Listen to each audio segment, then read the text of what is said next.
Hey everybody, this is Grace. In this video, I'm going to ask a question to those who do the delivery gig workers. I like to watch some of their videos. Some of them I find I enjoy watching. I like to see how they get things done and if they're actually getting things done. And they don't have that high sense of entitlement attitude. And, that they're good, decent people, in other words. Now, not the bad ones. There's some, and I know some of them don't even like some of them, within their own community, on genre, on, YouTube. You can watch stuff. It doesn't have to be on YouTube, on video. But I like to watch them. Some of them, like I said. But the question I keep, hearing, something I keep hearing them say, different ones. I check the other ones out every once in a while when they pop up, it's recommended or something. But I hear this, the people, even the ones I like, say this, but let's dig deeper in it. Okay, what they say is that they have texted the customer and the customer's not responding. And, why don't they respond? And, they say it as though the customer would automatically know that they're going to be texted, that somebody's going to send them a text about their order. Okay. I can tell you, as a customer, from experience myself, that is annoying to me. It was when I was doing it. I stopped doing a lot of, these delivery things. But that's another story.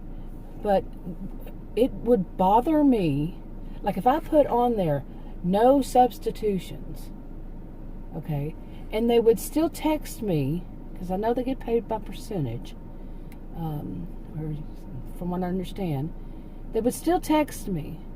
Now, I don't carry my phone around with me. I really don't. I have a big house. I'm off doing something else, or I'm in my office or whatever. I don't have my phone sitting right there. My phone's usually just sitting on the charger. And if I have a phone call, I'll hear it. But a text, not really so much. And I'm not that concerned. Okay, about that. Whenever I get to it, I get to it. I'm not one, I'm one of the ones that started this stuff off. Some people think that if you're my age, what do you know about the internet, or what do you know about like cell phones? Where do you think it began? Seriously. But yeah, I'm not one that has to have my cell phone attached to me. No, I remember back when all these cell phones and stuff, really started to become more popular. Before that was beepers. And I told this guy I knew, I said, why do you carry your beeper now with your cell phone? And he stopped for a moment and he thought about it.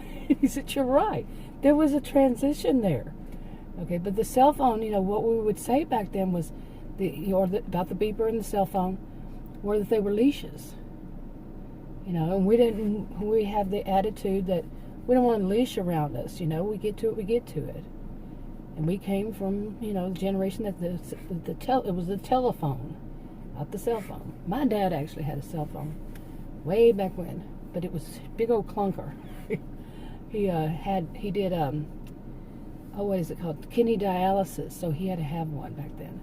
And they were very rare back then. But anyway, so I don't have my cell phone with me right there. I'm not just waiting to jump on somebody giving me a text, sending me a text or a phone call. You see?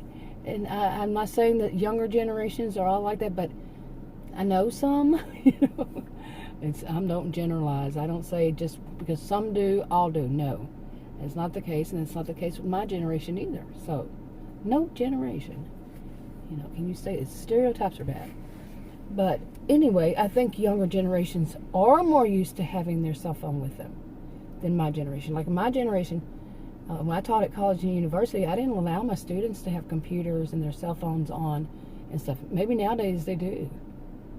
Okay.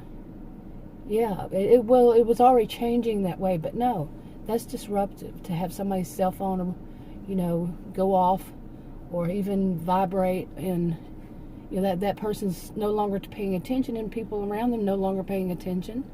No, okay, I'm not that person. And anyway, So this is what kind of bugs me. Is now, when you go and do delivery, if you ever see who's on the other side of the door, ours was always leave at door. Okay, we didn't want to see them, and they don't need to see us. But some people know. But what kind of customer you think is on the other side of the door? Especially starting back in 2020. Now, I was doing it, getting services off and on before then, trying them out. But who do you think? What age, would you even think? Now, now, I don't know of any statistics on it myself, and just guessing doesn't mean that it's true. And just because you experience one thing doesn't make it all would experience that. But as a social and behavioral scientist, I would say there might be a good chance that on the other side of the door is a mix. But really, it could be elderly people. It could be, any age group cohort.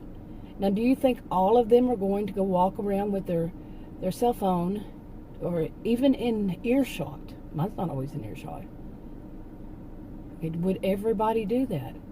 So they're not going to, and they don't. I had never read anywhere that says hang next to your phone while they're shopping for your groceries. Never, anywhere. Maybe what needs to be done is for them to take it up. The people who have problems with this, and they say that they send them all these texts and they never respond. Maybe take it up with the delivery service so they will advise. Give a little hint. Advise them. Please have your cell phone available with you while your order's being shopped. If they need to substitute something, they will text you. Do they tell the customer that they are going to text you at all? No. I had never seen that on any one of them I used. Any delivery service. None. Zilch, zippo, nada. Okay? And I can tell you, like I was saying, when they would sit there and text me, I said, man, I should just go out and do it myself. And I really don't like that attitude, people. That's wrong. That attitude, well, get off your lazy ass and go do it yourself. That's bad. That is bad. Who are you? If it weren't for the customers, and I'm saying this, if it weren't for the customers, you wouldn't have a job. And trying to tell a customer what they should do, who are you? No, I don't like that. That's to me, that's kind of low, real low. Yeah, those are the ones I go, oof, yuck. Too. But those are the ones that are always touching their nose, their eyes, their face. They're running their hands in their hair, wiping their sweat off their face, and sticking their pinky in their ear while they're out delivering, while they're out doing this job. And they do it and put it right there on camera, on their videos. Now, they're not doing it intentionally. It's a bad habit. It's a habit. That's gross. That's so gross and disgusting. Ugh. But I've seen plenty of them. Oh my goodness. Yeah. That is other people's property, and you're touching it, and here it is during a pandemic. How do you think things spread? And you're touching their bags, and they're going to be touching their bags and opening them. They're not expecting somebody has just done all these, especially like the nose and the mouth, and then touching their bags. Yeah. But anyway, but really, think about this, about why aren't they answering your text? Okay, why? Do they know that you would be texting them at all? Do they think, instead, this is out, do they even know that you're a subcontractor? Yeah, do they know that you're a subcontractor? Me, at first I thought, well, they work for the store, or the store does do, like the ones that do the going by the shoppers. I thought there was a store that did the shoppers, and then, people just go and pick them up. Well, guess what? One of them it is. Okay? One of them it's not. Well, some of them. Not just one, some. But, so the customers aren't given a list of this is what you have to think, this is what you have to do, this is what you have to wait around for, this is what this. When the customer puts no substitutions, that means they don't care. If they don't have it, I don't want anything else. No substitutions. They're not wanting to make you more money. They're wanting a certain item, and that's the only brand or whatever it is. That's the only one they want. So if they don't have it, they don't have it. They don't want to have to sit there the whole while you're out shopping, waiting for you to text. And so think about that. And don't go blaming the customer. I've noticed for some of them, the ones I don't like, that's a thing. Is they want to blame the customer. They want to blame the delivery service they work for, they subcontract from. They want to blame everybody else instead of them saying, well, maybe I don't understand this right, and maybe it's not the customer, and maybe there needs to be more people calling or writing or texting or commenting or whatever it is. These delivery services says we need something like this. Because I just started noticing today, I like watching some of them. I see their community. And one of them, something has changed today.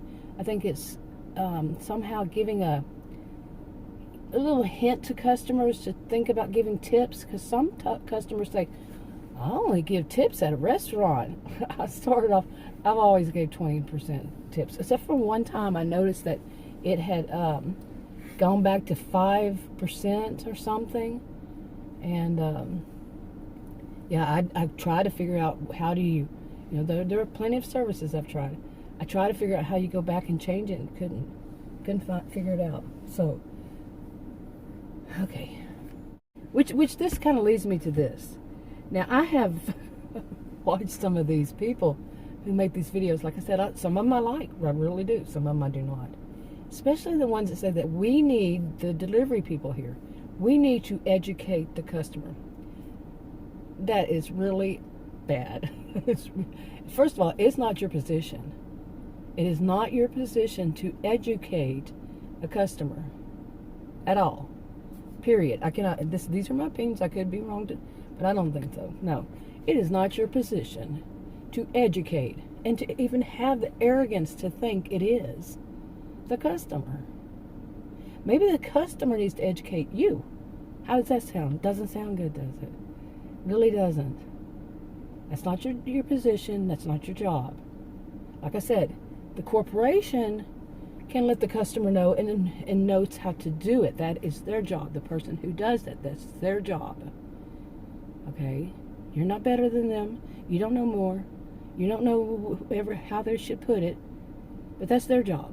They hear, okay, we're out here in the field. You contact them. You say, we're out here in the field and this is a problem. This is an issue. What can be done about it? And that they hear enough. That person who has that actual job, then they'll know how to word it. Yours is not to tell the customer or text the customer. I saw one had such nerve to text the customer that to consider giving me a tip. Wow, that's overstepping boundaries. Okay, you're stepping over the boundaries of your job. So think about that. Okay, and hopefully you didn't get this as though you have to educate the company that you subcontract from. No, you can tell them, hey, this is a situation for us. What is a problem with saying, this is a situation for me? I'm always texting these customers. They never, they never respond. Okay? You're not educating them. That's the arrogance there. To think that you are educating somebody. I'm an educator. Okay? And you're watching this video free. But to think it is your job to educate the customer and your job. You're trying to, elevate yourself? Well, I wasn't an educator. You're trying to elevate yourself to some level that it's not. It's not. Your level is not higher. If it weren't for the customer, there would be no job. If it weren't for the customer, the contractor wouldn't have a job. Okay? These customers are not here to be blamed or to be, thought of as the least important in this whole bit. So really, it's not even a triangle, but because you have the store, you have, more. But it bowls me over that that I've actually heard people say that they're going to educate the customer, and they had that their nose up in the air like they were something more important. No, you're not. I'm not saying you're less. I'm not saying you're more. Okay. And the whole, attitude of no tip, no trick. I've been through no trip. I've been through that before. Talking about that, and as a social and behavioral scientist, people don't even think. I'm ordering groceries. Why do I need to tip? Not everybody's going to say, "Oh, is this a service? I need a tip." Okay, like I said myself, there's nowhere I read that these are subcontractors. These delivery people, nowhere on any of them. Okay, when I go to a restaurant, I tip. Now stop blaming the customer and stop thinking I'm gonna educate the customer. No. Anyway, that's enough. But think about it. No, not everybody's sitting next to their cell phone, has it glued to them, just waiting for a text. They put in an order. If they wanted something substituted, they gave on some of them, I know they're all different, but they'll give a substitution. Okay, they don't want a text out of the blue saying something like, "Well, they have this here. Would you like this?" No, they didn't even order that. They didn't even ask that. Some may, thank you. But do you realize this customer is having somebody else do it? They're paying what some would see as for a premium service. They expect premium service. But to sit there and have somebody text because they're money grabbing, that's not us. Our position as a customer is to help you make as much money as you can off of me. You see? Think about it.